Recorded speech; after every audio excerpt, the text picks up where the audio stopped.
നമസ്കാരം. ഇന്നത്തെ സ്റ്റോറി തയ്യാറാക്കി കഴിഞ്ഞപ്പോഴാണ് ശ്രീജുവിൻ്റെ ഒരു കത്ത് കണ്ടത്. ഇങ്ങനെ കപ്പലുകൾ എണ്ണിക്കൊണ്ടിരുന്നാൽ പോരാ, എക്സ്പോർട്ട് ബിസിനസ് ആരംഭിക്കണം. ഇന്നത്തെ സെയിലിംഗ് കമന്ററി ആരംഭിക്കുന്നു.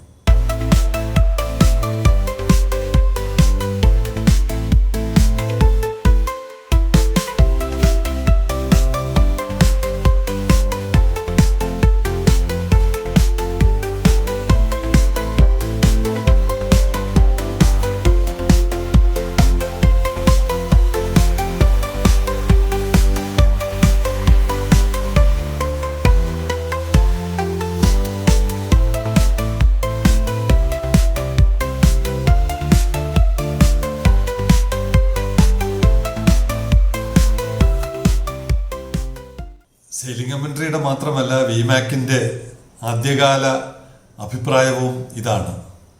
പോർട്ടും കപ്പലുകളും വരുമെങ്കിലും നാട്ടുകാർക്ക് പ്രയോജനം ചെയ്യണമെങ്കിൽ മറ്റു പല പ്രവർത്തനങ്ങളും നടത്തണം. ഇപ്പം നമ്മൾ എണ്ണി നമ്മൾ വിചാരിച്ചതിനേക്കാൾ വേഗതയിൽ 51 കപ്പലുകളായി. ഇന്നലെ വരെ 51ആയി, ചിലപ്പോൾ ഇന്നിപ്പോൾ 52ഓ 53ഓ ആയിട്ടുണ്ടാവും. ഇങ്ങനെ മുന്നോട്ട് പോവുകയാണ്. ഇങ്ങനെ കപ്പലുകൾ എണ്ണി 100 കപ്പൽ 200 കപ്പൽ 500 കപ്പലൊക്കെ ഇങ്ങനെ കടന്നു പോകുമ്പോൾ നാട്ടുകാർക്ക് എന്ത് പ്രയോജനം എന്നുള്ളതാണ് ശ്രീജു ബി ചോദിച്ചതും നമ്മൾ തുടക്കം മുതലേ പറഞ്ഞുകൊണ്ടിരിക്കുന്നതും. നമ്മുടെ ഗേറ്റ് വേ കാർഗോ ഓപ്പൺ ആവണം, കണ്ടെയ്നറുകൾ ഗേറ്റിന് പുറത്ത് വെച്ച് തന്നെ ഫില്ലാവണം, തിരിച്ച് കപ്പലിലോട്ട് കയറ്റി പോകണം. അതിന് പുറമേയുള്ള സാധ്യതകളിൽ ഒരെണ്ണമാണ് ഇന്ന് അവതരിപ്പിക്കാൻ ശ്രമിക്കുന്നത്. നമ്മുടെ നാട്ടിൽ ഒരുപാട് ഇലക്ട്രിക്കൽ മേഖലയിൽ വർക്ക് ചെയ്യുന്നവരുണ്ടല്ലോ. ഇലക്ട്രിക്കൽ എൻജിനീയേഴ്സ് ഉണ്ട്, ഈ ജനറേറ്ററുകൾ സപ്ലൈ ചെയ്യുന്നവരുണ്ട്, അതിൻ്റെ ഡീലേഴ്സ് ഉണ്ട്, അതിൻ്റെ സർവീസ് കൊടുക്കുന്നവരുണ്ട്. അങ്ങനെ ഒരു വലിയ നിര തന്നെ ഈ ഇലക്ട്രിക് മേഖലയുമായിട്ട് പ്രവർത്തിക്കുന്നുണ്ട്.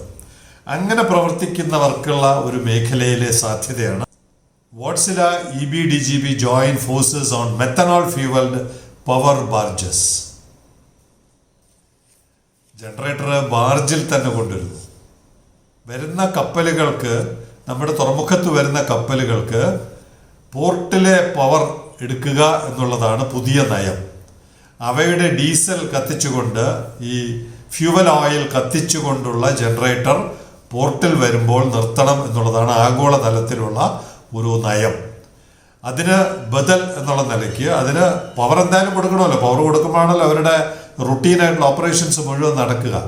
അപ്പോൾ അതിന് പവർ കൊടുക്കാൻ പറ്റുന്ന തരത്തിലൊരു പുതിയ technology, clean harbour alternative mobile power. പോർട്ടിൽ നിന്നുള്ള നമ്മുടെ ഗ്രിഡിലെ പവർ എടുക്കുന്നതിന് പകരം കപ്പലിലേക്ക് വേറെ പവർ കൊടുക്കാൻ കഴിയുന്ന ചാമ്പ് എന്ന് പറയുന്ന ഒരു പുതിയ പ്രൊജക്റ്റ്. ചാമ്പ് എന്ന് പറയുന്നത് clean harbour alternative mobile power. ഇതാണ് ചാമ്പ്. ഈ ചാമ്പ് എങ്ങനെ പ്രവർത്തിക്കുന്നു, എങ്ങനെയാണ് പവർ ഉൽപ്പാദിപ്പിക്കുന്നത് എന്ന് നമുക്ക് നോക്കാം. വാട്സില അറിയാമല്ലോ. വാട്സില എന്ന് പറയുന്നത് ആഗോള കപ്പൽ എൻജിൻ നിർമ്മാതാക്കളാണ്. അങ്ങനെയുള്ള Wartsila Elliott Bay Design Group, അതാണ് EBDG, Elliott Bay Design Group, EBDG എന്ന് പറയുന്ന അമേരിക്കയിലെ ഒരു കമ്പനിയുമായിട്ട് ചേർന്നാണ് പുതിയ ബാർജ്, ഒരു ചെറിയ മിനി ബോട്ട്, നമ്മുടെ ടഗില്ലേ, നമ്മുടെ പൈലറ്റ് പോയി കപ്പൽ കൊണ്ടുവരുന്ന ആ ടഗ് പോലുള്ള ഒരു ടഗിൽ പവർ ജനറേറ്റ് ചെയ്യാനുള്ള സംവിധാനങ്ങൾ രൂപപ്പെടുത്തുന്നതാണ് ഈ ചാമ്പ് പ്രൊജക്റ്റ്. അത്തരത്തിലുള്ള പവറാണ് പോർട്ടുകളിൽ ഉപയോഗിക്കേണ്ടത് എന്ന് ആഗോള നിയമം അല്ലെങ്കിൽ ആഗോള നിർദ്ദേശമുണ്ട്. New IMO projects to aid green energy transition in ports of developing nations. അവർ സഹായിക്കുകയാണ്. IMO തന്നെ സഹായിച്ചുകൊണ്ട് ഡെവലപ്പിംഗ് നേഷൻസിൽ പോർട്ടിൽ ഗ്രീൻ എനർജി ഉൽപ്പാദിപ്പിക്കുവാനുള്ള പദ്ധതികൾ അവർ നടപ്പാക്കുന്നുണ്ട്. The initiatives are set to cover renewable energy production in ports.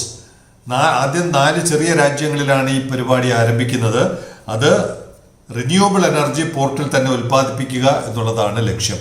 അപ്പോൾ ആഗോളതലത്തിൽ തന്നെ പോർട്ടിൽ സെപ്പറേറ്റ് പവർ ജനറേഷൻ നടത്തി കപ്പലുകൾക്ക് പവർ കൊടുക്കണം എന്നുള്ള ആശയം നടപ്പാക്കുമ്പോൾ അത് നമുക്കെങ്ങനെയാണ്? പുതിയ പവർ ജനറേഷൻ നമ്മുടെ ടെക്നോളജിയിൽ നിന്നാണ് വരുന്നത്. ചാമ്പ് എന്ന് പറഞ്ഞാൽ എന്താണ്? Clean harbour alternative mobile power. CHAMP will provide a power range from 6 to 16 megawatt വലിയ പവറാണ്. മെഗാവാട്ട് എന്ന് പറയുമ്പോൾ വലിയ പവറാണ്. ഇടുക്കി പദ്ധതിയിൽ ഏകദേശം 750 മെഗാവാട്ടാണെന്ന് കേട്ടിട്ടുണ്ട്. അപ്പോൾ ഇതും 6-16 എന്ന് പറയുമ്പോൾ അതുപോലെ വലുതാണ്. Using green methanol as it source. ഇപ്പം ഗ്രീൻ മെത്തനോൾ കപ്പലിന് മാത്രമല്ല കൊടുക്കേണ്ടത്. നമ്മുടെ ഗ്രീൻ മെത്തനോൾ ഉൽപ്പാദിപ്പിച്ചാൽ അത് വെച്ച് നമുക്ക് പവർ ജനറേറ്റ് ചെയ്തുകൊണ്ട് ആ പവർ കപ്പലിന് കൊടുക്കാം. നമ്മൾ വാടകയ്ക്ക് ഡീസൽ ജനറേറ്ററുകൾ കൊടുക്കുമ്പോൾ ഡീസൽ ഒപ്പം വാങ്ങി കൊടുക്കാറുണ്ടല്ലോ, അതേ പ്രിൻസിപ്പിളാണ്. അതുപോലെ തന്നെ നമുക്ക് ഈ ഒരു ടഗിൽ ഈ ജനറേറ്റർ ഫിറ്റ് ചെയ്ത് കഴിഞ്ഞാൽ അതിനൊഴിക്കാൻ മെത്തനോൾ നമ്മൾ കരയിൽ നിന്ന് കൊടുക്കണം. അപ്പോൾ നമ്മൾ പറഞ്ഞു വരുന്ന വിഷയത്തിന് വളരെ ലോക്കലായിട്ട് ഒരു ചെറുകിട ഒരു കമ്പനി രൂപീകരിച്ച് അല്ലെങ്കിൽ ഒരു സഹകരണ സംഘം രൂപീകരിച്ച് ഇതുപോലെ ഒരു ടഗ് കടലിലിട്ടിരുന്നാൽ മെത്തനോൾ കരയിൽ നിന്ന് ഉൽപ്പാദിപ്പിക്കാം, ടഗിൽ കൊടുക്കാം. ടഗ് ഇവിടെ അടുക്കുന്ന കപ്പലുകൾക്ക് പോർട്ടിലുള്ള സമയത്തോളം പവർ കൊടുക്കുന്നു. ഒന്നാം തരം ഒരു ബിസിനസ് മോഡലല്ലേ, സാധാരണ ആളുകൾക്ക് പോലും ചെയ്യാൻ പറ്റുന്ന ഒരു കാര്യമാണ്. It will address the need to reduce port emissions by enabling cold ironing for vessels whether they are docked or anchored for 2 weeks or longer before refueling becomes necessary. അടുത്ത ഇന്ധനം എടുക്കുന്നത് വരെയുള്ള പവർ വേണമെങ്കിൽ ഈ രീതിയിൽ പോർട്ട് സൈഡിൽ വരുമ്പോൾ നമുക്ക് കൊടുക്കാൻ പറ്റും. ഇത് അമേരിക്കയിൽ പ്രവർത്തനം തുടങ്ങിക്കഴിഞ്ഞു. എല്ലാം അവിടെയാണല്ലോ തുടങ്ങുന്നത്. അത് കഴിഞ്ഞിട്ടാണ് ലോകം മുഴുവൻ പലരും എത്തുന്നത്. പിന്നെ ചൈനയിലും ഒരുപക്ഷെ തുടങ്ങിയിട്ടുണ്ടാവും. വാർത്ത വന്നിരിക്കുന്നത് എന്തായാലും അമേരിക്കയിൽ നിന്നാണ്. US marine transportation company Centerline Logistics. The partnership is focused on EBDG's patent pending Champ barge, a floating platform that is said to be able to reduce ship emissions by up to 93% while idling in port. നമുക്ക് പരിചയമുള്ള കാര്യമാണ്. നമ്മുടെ പോർട്ടിൽ ഒരു കപ്പൽ ഇപ്പോൾ ശരാശരി 15 മണിക്കൂർ, 20 മണിക്കൂർ, 24 മണിക്കൂർ, 35-36 മണിക്കൂർ വരെയൊക്കെ നിന്നിട്ടുണ്ട്. ആ സമയത്തൊക്കെ പവർ നൽകാൻ പറ്റുന്ന തരത്തിൽ ഒരു ചെറിയ ബാർജും ഈ മെഷീൻ, ഈ എഞ്ചിന് വാട്ട്സില തരും, EBDG തരും. ഏതെങ്കിലും കമ്പനിയിൽ നിന്ന് EBDG ആണ് പേറ്റന്റ് പെൻഡിങ് എന്ന് പറയുന്നത്. അപ്പോൾ അവരാണ് അതിൻ്റെ നിർമ്മാതാക്കൾ. ആരിൽ നിന്നെങ്കിലും ഈ ഒരു എഞ്ചിൻ വാങ്ങുക, ഒരു ടഗിൽ ഫിറ്റ് ചെയ്യുക, മെത്തനോൾ കരയിൽ ഉണ്ടാക്കുക, മെത്തനോൾ സപ്ലൈ ചെയ്യുക, പവർ ജനറേറ്റ് ചെയ്യുക, കപ്പലിന് കൊടുക്കുക, ഡോളർ വാങ്ങുക. ഇതാണ് പുതിയ വെടിഞ്ഞം പദ്ധതി വരുന്നതിലൂടെ സാധാരണക്കാർക്കും ചിന്തിക്കാവുന്ന ഒരു ബിസിനസ് മോഡൽ. ശ്രീജു കയറ്റുമതി മാത്രമല്ല, നമുക്കിങ്ങനെയും ഇത്തരം മേഖലകളിലോട്ടും നമുക്ക് നമ്മുടെ അന്വേഷണം കടത്തിവിടാം.